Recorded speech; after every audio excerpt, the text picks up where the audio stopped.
Priming your high pressure oil system using IDS to watch ICP and IPR while you're doing it. Anytime you break open the high pressure oil system, you're going to want to prime it before you actually start it to get as much of the air out of the system as possible.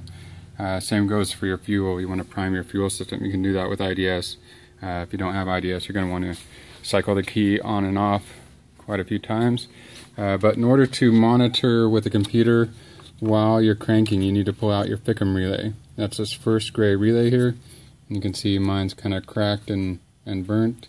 I should probably replace that, but it's been working fine. All it does is turn power to the FICM. So even though it gets a little warm, it's not like it's failing to perform its function, and my FICM voltage is good. So you're going to pull that relay there, and then you're going to use your remote start wire. That's the wire that just goes up and attaches right up here next to your fender well at the back of your firewall there. You just squeeze the connector there. This pops out. It's normally got like a wire loom on it. Mine was falling apart, so I put friction tape and electrical tape on it. You get a connector like that, and what you're going to be doing is just touching it to that post on the battery. And while you're doing that, you want to monitor first and foremost your battery voltage. Make sure you're over 12 volts, and then you're going to come down here to ICP and IPR and ICP Desired. ICP is the actual pressure of your high pressure oil system, and in a newly assembled situation, you're going to have lots of air in there, so it's going to take it a while to build up to the 600 psi it needs to start. ICP Desired will be what the computer is wanting to see from the ICP, and in order to do that, it's commanding the IPR valve closed. So with a lot of air in the system, this IPR duty cycle will go straight up to 85%, and it'll stay there until it starts to see an increase in the ICP and get up to the 600 psi it needs to start. So another thing to watch is your RPM.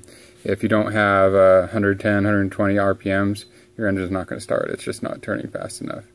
That's something you can hear. If you can hear when it's turning slow, but that's just another thing to watch.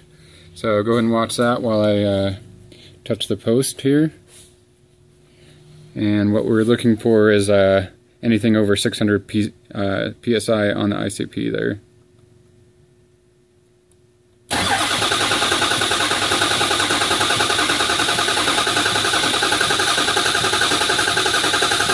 You can hear it in the engine as it starts to build up pressure.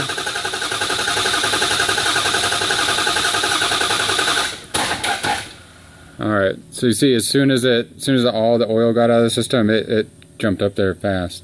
Or as soon as all the air got out of the system, it'll climb like instantly. And that's how you get your quick starts.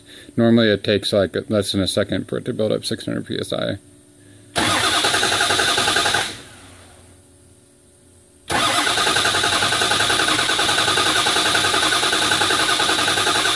So you see how it's trying to match the ICP Desired, and it's only holding the IPR duty cycle at 42%.